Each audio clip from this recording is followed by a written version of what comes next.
Last week didn't exactly go according to plan. Hopefully we're laughing at this in like 2 months and not cursing ourselves, our former selves. This week we are going to be building our bed. We're finally done getting the ceiling done, which means that we can move on to sheeting and putting up the partition walls for our bed. So it's about to get a lot more exciting. Except one small thing. I need to just finish up where we left off yesterday, which was with the ceiling. Just cleaning up that little bit of polyfilla that we did, which, by the way, I know it says polyfilla on the bottle, but other people call it polyfill. Personally, I think polyfill sounds better than polyfilla. It just sounds weird to me. I am going to just do a quick little sand, prime, and hopefully today I can finish up the painting of the ceiling and we can move on. It's time to put a layer of primer over the spots that I wasn't able to prime yesterday, aka the spots that I sanded this morning. And then finally, I can move on to the final coat of ceiling paint and put that project to rest for the day.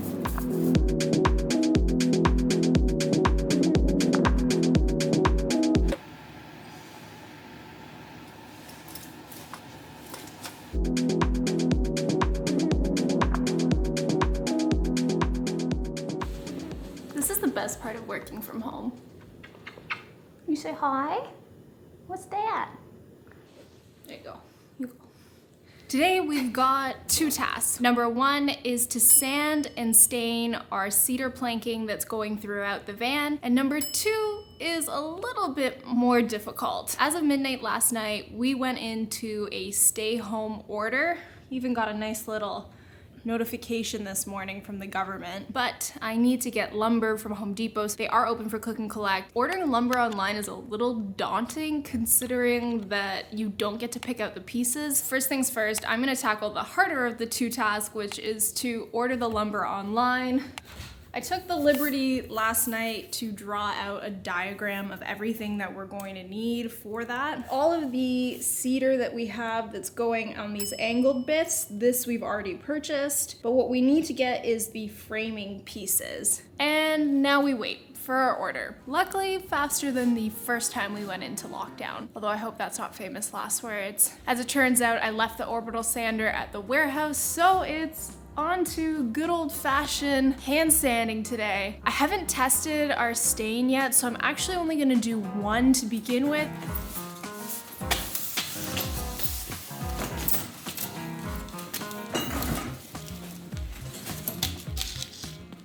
Here's the shiplap.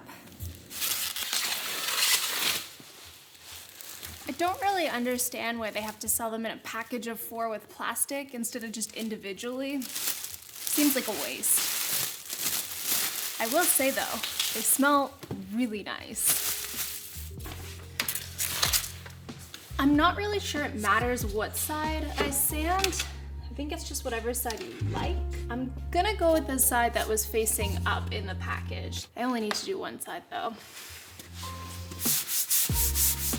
Now the reason that I am sanding is because the people at Benjamin Moore's did suggest that we sand it first to open up the pores of the wood. I'm assuming this is true because they know a lot more about this stuff than I do. So this is medium grit sandpaper, which I think should do the trick. And then later I'll get the orbital sander and that'll make this job a lot quicker.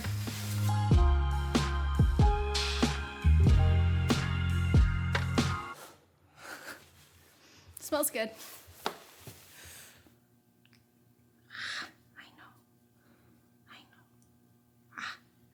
Mommy's bothering you.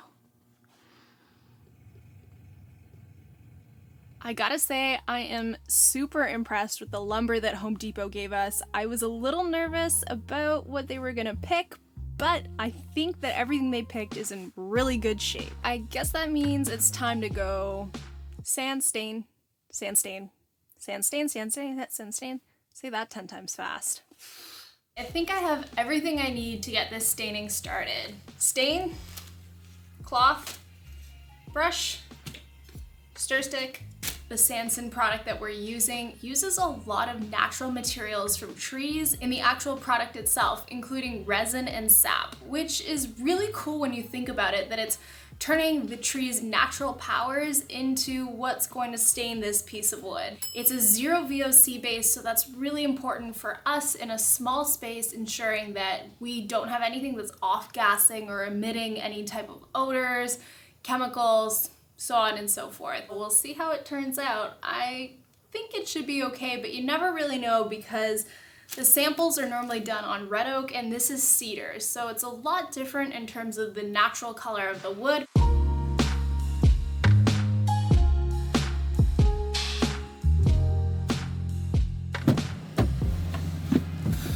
You guys are never gonna guess where we're headed to first today. Hi. Hey, are you at Home Depot right now? Just about to pull into the curbside pickup. Thank you so much. Have a good one. Next stop, warehouse.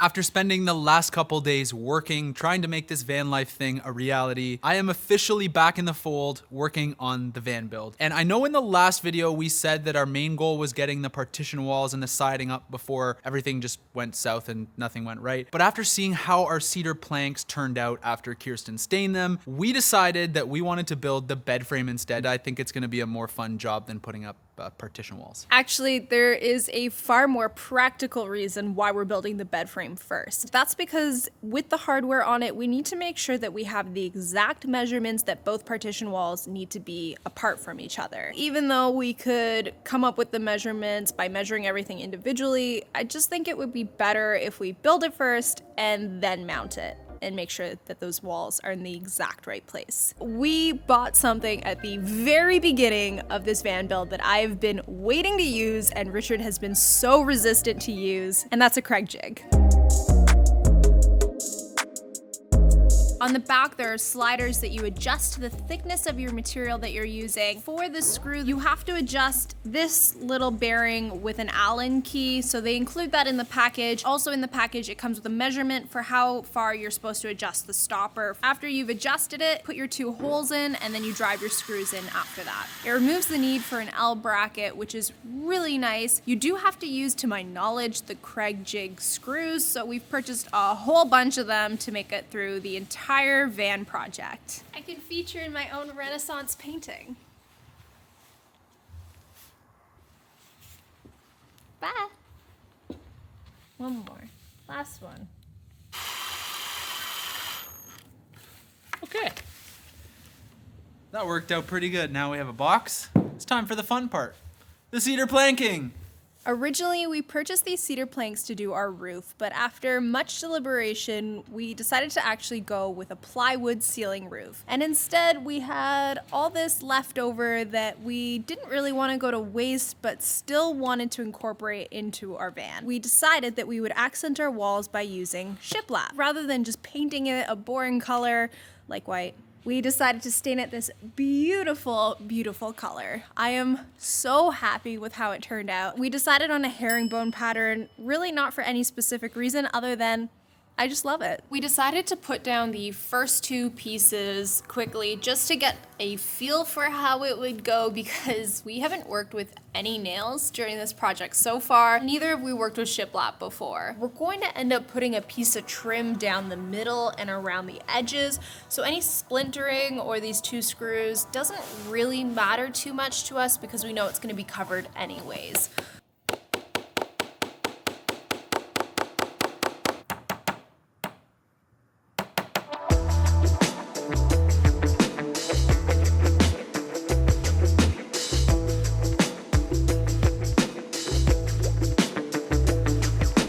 Well, in true van build fashion, yesterday not only did we run out of daylight hours, but we also ran out of stained cedar planks. And it's not because we don't have enough cedar planks, it's because we didn't stain enough and we miscalculated.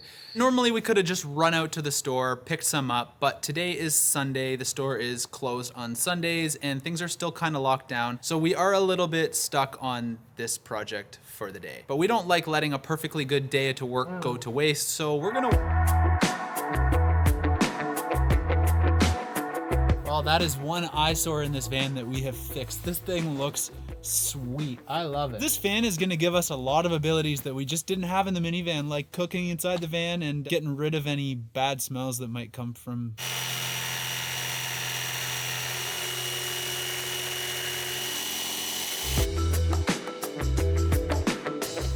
Tip number 2. High five. Attempt number 2? Not very good high five. It was like attempt number 4 or 5. Check that out. Ooh, not so bad. We mounted these L brackets on the partition wall. We haven't mounted this side into the studs because we're actually going to be putting the 1/4-inch piece of plywood behind it. The most exact measurements in the history of measurements, right here. If my shop class teacher could see me today. Did you even go to shop? Nope. Yeah, I'd say that fits. Look at that. Second time's a charm. Things are going almost too well today. This is not what I know van build to be, because my experience with van build so far is a lot of problems, and today everything just seems to be working. So while the going is good, we are gonna put up our second wall panel, and that's as far as we can get until our bed frame is ready to go, because, well, we wanna put the Murphy joints on the bed frame to make sure our second partition wall is mounted in the perfect place. I think the only thing this is missing is a bed. Well, and maybe another partition wall and some more sheeting, but I'm really happy about this. Very nice! Thank goodness for the warehouse on a day like today, because it's like -6 degrees. I really don't want to work outside, and maybe we're finally being hit with the polar vortex that they keep talking about. We did drag a little bit of snow into the warehouse with us today, and the roof is still covered in snow, but make the most of it and try to avoid the wetness because we don't want to warp any more wood. The good news is we went home last night, we stained a whole bunch more wood, and it is ready to go and get on the back of this bed frame so that we can get this finally done today. This will officially mean we have a bed, although we won't be able to use it until we build the bench that it rests on. That's beside the point. Our goal is to get this bed frame completely whipped together, get the next partition wall up, and put this bed in the van.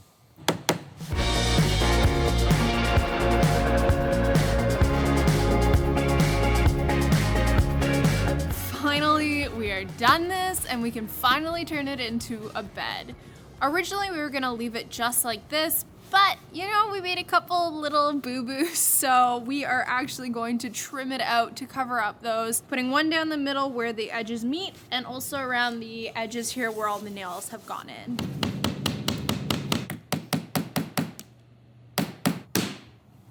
Finally, the last nail in this project done. But this isn't it for this project because we now have to put the whole frame around the bed that's gonna hold the bed in. It's time to break out the pocket hole jig again, which I'm not too disappointed about because I actually really like it.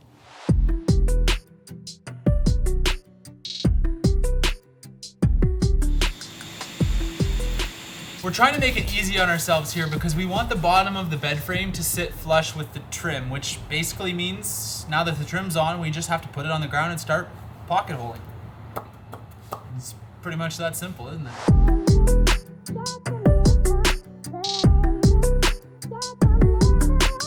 Well, there you go. Here is the finished bed frame. We have pocket holed all around it, and we've also put a couple of screws into the framing lumber just to make sure things are sturdy. I think they were certainly unnecessary. I'm honestly super relieved to have this done. It was a little bit tedious, but it's okay, it's done. We hopefully don't have to do it again. We have measured approximately how we think this will sit in the van, but the real test is going to be putting the brackets on this and making sure it actually installs the way that we intended for it.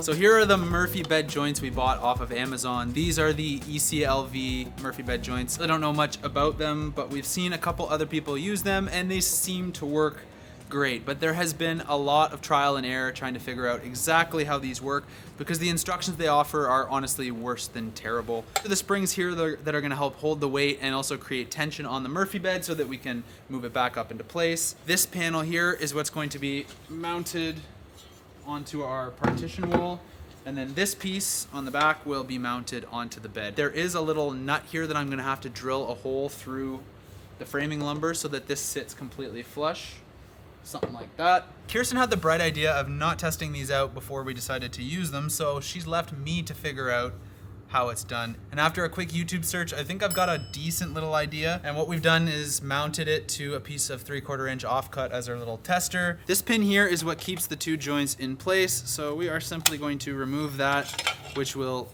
reveal the spring box. Now, as we've learned, these springs, it's just too much tension, at least for the moment. To get the bolts in where you need them, you gotta remove the springs anyways. It's just not possible, I don't think. There we go. Okay, so now the joint can actually turn as it's supposed to.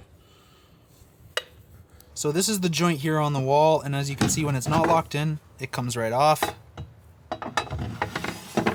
And this is essentially how the bed is going to move. Now this is much easier to deal with without springs, so we've taken them out. We're gonna be putting them in, well, once the bed's actually ready to go up. This is the unglamorous part of the van build, sitting here under our bed, trying to figure out exactly where to drill the hole for the DC to DC charger wires.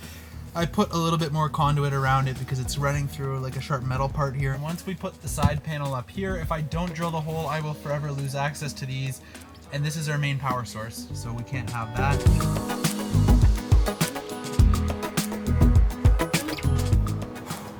Now that the siding wall is finally up, there's really only one thing left to do before we actually mount the bed, and that's to put the partition wall up. We will save you the hassle of watching us cut the partition wall like 15 times.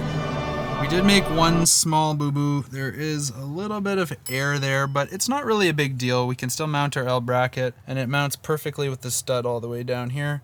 As you can see with my mess of cabling, I'm still gonna have to figure out a routing for all the wiring, but again, that's future Richard and Kirsten problems. Well, we didn't get quite as much done yesterday as we had hoped, so that means we are back in the fold on the van build again today. Let's make this the last day of the bed build.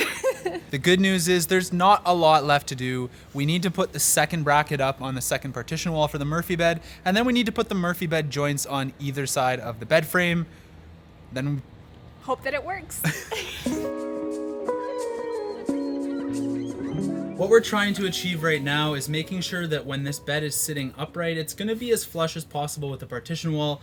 I think it'll just give us a cleaner, more professional look. We're just going to kind of eyeball this. I'm going to get Kirsten's help to help me draw out where we think this should go. Just in terms of how deep down this channel this needs to go. And it's not the most easy thing in the world. And now we measure the wall like 15 times and then maybe put a few screws in it.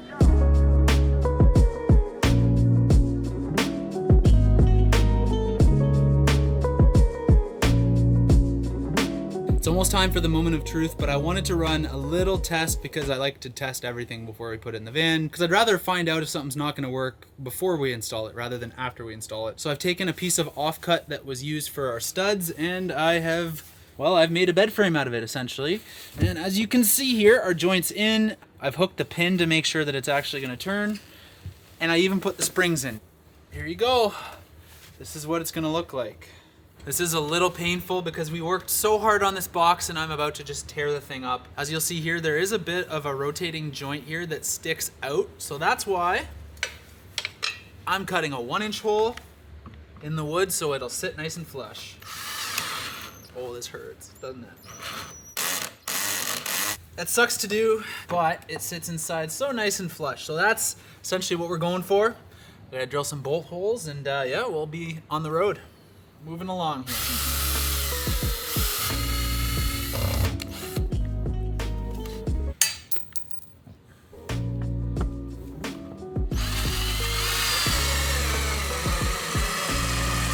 We're gonna do that one more time on the other side. I'm gonna reinstall the springs. And I hope I never have to touch these again because these are disgusting.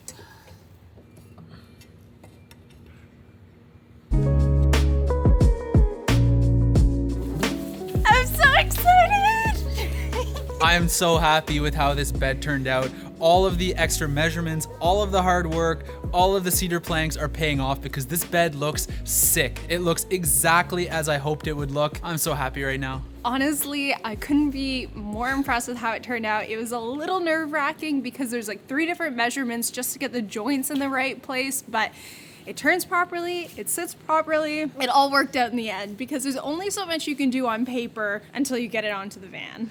And I'm glad we spent all of the extra time and effort to make the cedar plank box, because it's really gonna be like the focal point of our build. It takes up so much space that it's gotta look good, and it looks amazing. I'm over the moon. We do still have to finish behind the bed and the cabinets there, but we're leaving that to a later date. It's just not a pressing issue. But we're moving on to new projects next week. We've got to build the bench to support this when it comes down. As always, a big shout out and a special thank you to our patrons for your support and for helping to make videos like this possible. And we will see you in our next video next week.